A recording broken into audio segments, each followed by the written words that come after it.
السلام علیکم۔ ہماری آج کی گفتگو کا موضوع ہے تحقیقی مقالے کی تیاری۔ تحقیقی مقالے کی تیاری کے دوران میں ریسرچ اسکالر کو مختلف مراحل سے گزرنا ہوتا ہے اور ان تمام مراحل کے بارے میں مکمل معلومات ہونا ضروری ہیں۔ تحقیقی مقالے کی تیاری کے دوران کے مراحل کو جاننا اس لیے بھی ضروری ہے کہ ریسرچ اسکالر سے کوئی بڑی غلطی سرزد نہ ہو جائے۔ اس حوالے سے سب سے اہم اور پہلا مرحلہ موضوع کا انتخاب ہے۔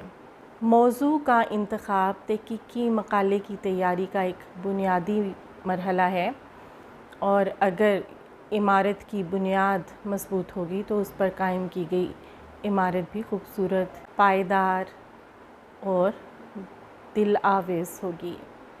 موضوع کے انتخاب کے دوران میں ریسرچ اسکالر کو اپنی دلچسپی اور اپنے ذہنی رجحان کے مطابق موضوع کا انتخاب کرنا چاہیے۔ کسی بھی دباؤ کے تحت کوئی ایسا موضوع منتخب نہیں کرنا چاہیے جس میں مقالہ نگار کی دلچسپی نہ ہو۔ موضوع منتخب کرتے وقت یہ امر بھی پیش نظر رہے کہ موضوع متنازع نہیں ہونا چاہیے۔ موضوع شدت پسندی اور تعصبات سے ماورا ہونا چاہیے۔ مقالے کا موضوع بے حد وسیع نہیں ہونا چاہیے جسے سمیٹنا مقالہ نگار کے لیے ناممکن بن جائے۔ اسی طرح مقالے کا موضوع اتنا مختصر بھی نہ ہو کہ اس پہ ایک تحقیقی مقالہ لکھنا ممکن نہ ہو سکے اور محض ایک مضمون اس موضوع کی تشفی کر سکتا ہو۔ یعنی آپ ایک ایسا موضوع منتخب کریں جو اپنی طوالت اور ضخامت کے اعتبار سے مناسب ہو اور جس پر ایک اچھا تحقیقی مقالہ تحریر کیا جا سکے۔ گھسے پٹے اور روایتی قسم کے تحقیقی موضوعات سے پرہیز کرنی چاہیے۔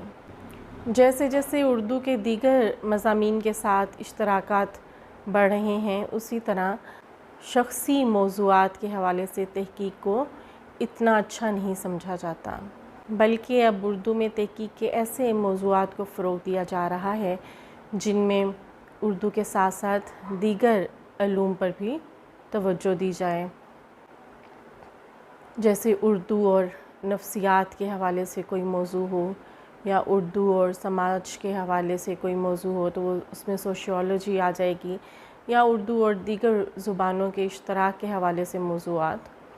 تو ان مضامین کے اردو کے اوپر اثرات کا جائزہ بھی لیا جاتا ہے، اور ایسے موضوعات زیادہ پذیرائی بھی حاصل کر رہے ہیں اور ان کے اندر کی جانے والی تحقیق تازگی کا عنصر لیے ہوئے ہے۔ موضوع کے حوالے سے تحدید کے بارے میں یہ امر ملحوظ خاطر رہے کہ ایسا موضوع جو کسی ایک صنف سخن کے حوالے سے ہو لیکن اس کی زمانی تحدید نہ کی جائے تو وہ بے حد طویل ہو جاتا ہے۔ مثال کے طور پہ اردو غزل کا تہذیبی پہلو، تو اگر ہم اردو غزل کے تہذیبی پہلو کے حوالے سے گفتگو کریں گے تو جب سے اردو غزل کا آغاز ہوا وہاں سے لے کے آج کے دور تک کی جو غزل ہے ان تمام غزل گو شعراء کا آپ کو احاطہ کرنا ہوگا۔ اس طرح سے مقالہ نہایت طویل بھی ہو جائے گا اور اس کو سمیٹنا بھی مشکل ہوگا، اور عین ممکن ہے کہ مقالے کی تیاری کے دوران میں بہت سے اہم غزل گو شعراء نظر انداز ہو جائیں۔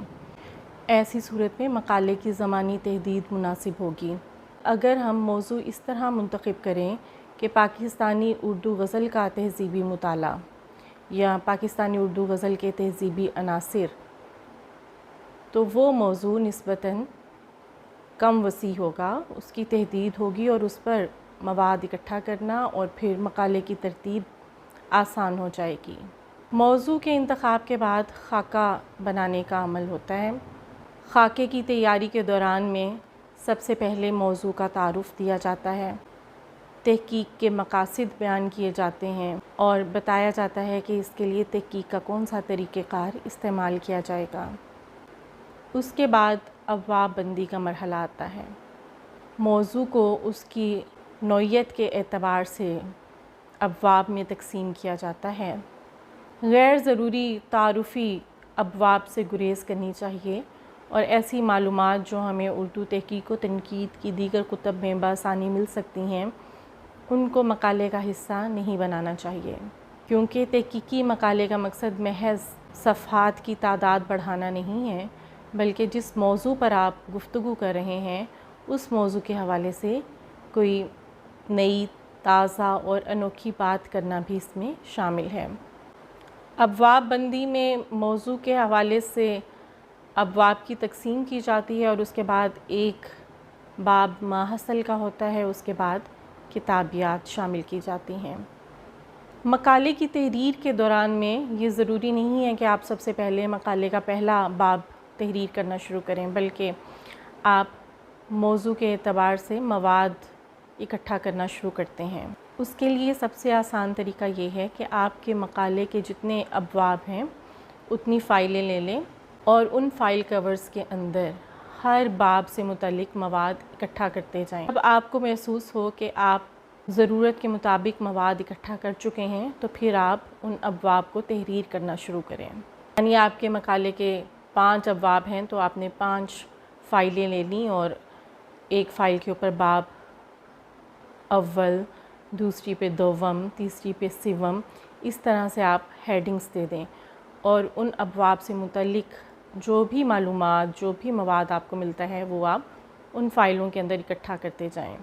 جب کافی مواد اکٹھا ہو جائے تو پھر آپ اس باب کے حوالے سے تحریر شروع کریں۔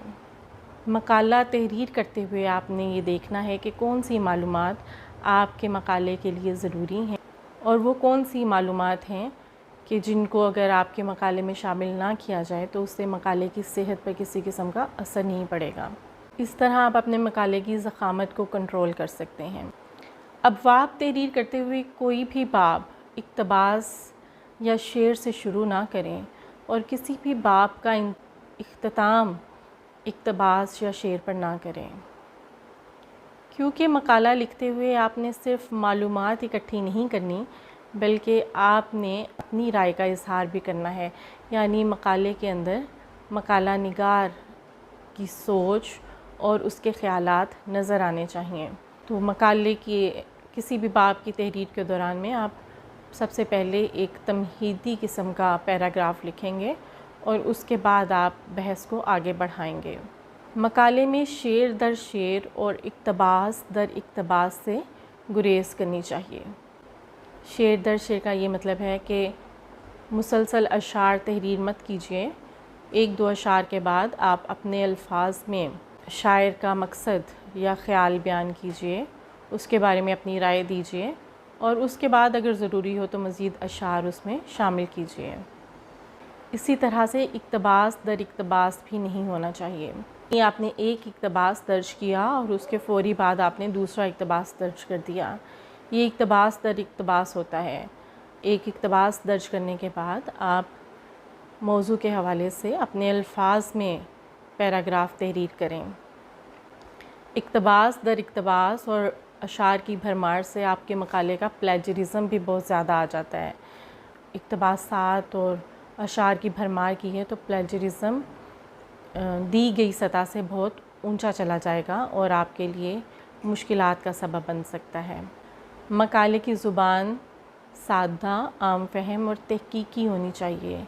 تحقیقی مقالے کی زبان مکفّہ مسجع نہیں ہوتی، یہ شاعرانہ زبان نہیں ہے۔ تحقیقی مقالے میں زبان پہ آپ کے عبور کا جائزہ نہیں لیا جا رہا بلکہ اس موضوع کے حوالے سے آپ کی معلومات اور آپ کے تجزیے کو پرکھا جا رہا ہے جو آپ کی تحقیق کا موضوع ہے۔ تو شاعرانہ نثر سے اور مکفّہ اور مسجع قسم کے الفاظ سے مکمل پرہیز ضروری ہے۔ اگر آپ کسی کتاب سے معلومات لے رہے ہیں تو پھر اس کتاب کا حوالہ ضرور دیجیے۔ آپ کسی اور کی تحقیق کو اپنے نام سے پیش نہیں کر سکتے، یہ سرقے یا پلیجرزم میں آ جاتا ہے، اور تحقیق کی اولین شرط دیانتداری ہے۔ ہر باب کے آخر میں ایک اختتامی پیراگراف ہونا چاہیے جس میں اس باب کی بحث کا نچوڑ پیش کیا جائے۔ اس باب کے اندر جو بھی خیالات بیان کیے گئے ہیں ان کا خلاصہ آپ 1 یا 2 پیراگراف کے اندر اختتامی صورت میں پیش کریں۔ حوالہ جات تحریر کرنے کا انداز ایک ہی ہونا چاہیے۔ ایسا نہ ہو کہ آپ ایک باب کے حوالہ جات کسی اور طریقے سے تحریر کر رہے ہیں اور دوسرے باب کے حوالہ جات تحریر کرنے کے لیے آپ نے کوئی مختلف طریقہ اپنایا ہے۔ آپ حوالہ جات کا جو بھی طریقہ منتخب کریں، مقالے کی ابتدا سے لے کر اختتام تک وہی ایک طریقہ مقالے میں نظر آنا چاہیے۔ تمام ابواب کے بعد ماحصل یا محاکمہ شامل ہوتا ہے۔ ماحصل یا محاکمہ میں آپ نے پورے مقالے کا خلاصہ بحث پیش کرنا ہے۔ ماحصل میں اقتباسات سے گریز کریں، اس میں اشعار سے گریز کریں اور کوشش کریں کہ جو ابواب موضوع بحث بن رہے ہیں ان کے اندر جو بھی گفتگو کی گئی ہے اس گفتگو کو ذرا مختلف الفاظ میں آپ ماحصل میں شامل کریں، یعنی کہ ان ابواب میں سے کٹ پیسٹ یا کاپی پیسٹ نہیں ہونا چاہیے، بلکہ ماحصل میں آپ کے فکرے اور آپ کے الفاظ مقالے میں شامل دیگر ابواب کی نسبت مختلف ہونے چاہیے، اور ماحصل ایسا ہونا چاہیے جسے پڑھنے کے بعد آپ کے پورے مقالے کی وضاحت ہو جائے۔ اس کے بعد امکانات اور نتائج کا حصہ آتا ہے جس میں تجاویز بھی پیش کی جاتی ہیں۔ امکانات اور نتائج میں آپ وہ نکات بیان کرتے ہیں جو آپ نے مقالے کی تحریر کے دوران میں اس موضوع کے حوالے سے اخذ کیے ہوتے ہیں، یعنی مقالے کے حوالے سے نتائج یہ وہ چیز ہے جو ہمارے بہت سے مقالہ نگار ہر باب کے پہلے پیراگراف میں ہی تحریر کر دیتے ہیں۔ در حقیقت یہ نتائج اور امکانات مقالے کے آخر میں تحریر کرنے ہوتے ہیں۔ مثال کے طور پہ آپ فیض کی نظم گوئی کے حوالے سے مقالہ تحریر کر رہے ہیں اور آپ پہلے باب کی پہلی سطر میں ہی یہ تحریر کر رہے ہیں کہ فیض اردو کے ایک عظیم نظم گو شاعر ہیں۔ یہ در حقیقت نتیجہ ہے جو آپ نے مقالے کے آخر میں تحریر کرنا ہے۔ اگر آپ اس کو پہلے باب کی پہلی سطر میں ہی تحریر کر دیں گے تو اس کا مطلب ہے کہ آپ نے اپنا ذہن پہلے سے ہی تیار کر لیا ہے کہ آپ کا مقالہ کس ڈگر پر چلنا چاہیے، اور آپ اس حوالے سے غیر جانبداری کا مظاہرہ نہیں کر رہے۔ نتائج اور امکانات کو پوائنٹس کی صورت میں بیان کیا جاتا ہے۔ انہیں بیان کرنے کے بعد آخر میں تجاویز پیش کی جاتی ہیں۔ مقالے پر مزید کن پہلوؤں سے تحقیق کی جا سکتی ہے۔ یہ امکانات اور تجاویز مستقبل کے محقق کے لیے معاون ثابت ہوتی ہیں۔ مقالہ کسی بھی یونیورسٹی کا اثاثہ ہوتا ہے، اس لیے اس کا انتصاب نہیں کیا جاتا۔ سب سے آخر میں کتابیات آتی ہیں۔ کتابیات میں وہ تمام کتب شامل ہوتی ہیں جن سے آپ نے مقالے کی تیاری کے دوران میں رہنمائی لی ہوتی ہے۔ آج کے موضوع کے حوالے سے بس اتنی گفتگو۔ آئندہ لیکچر میں ایک نئے موضوع کے ساتھ حاضر ہوں گے۔ اللہ حافظ۔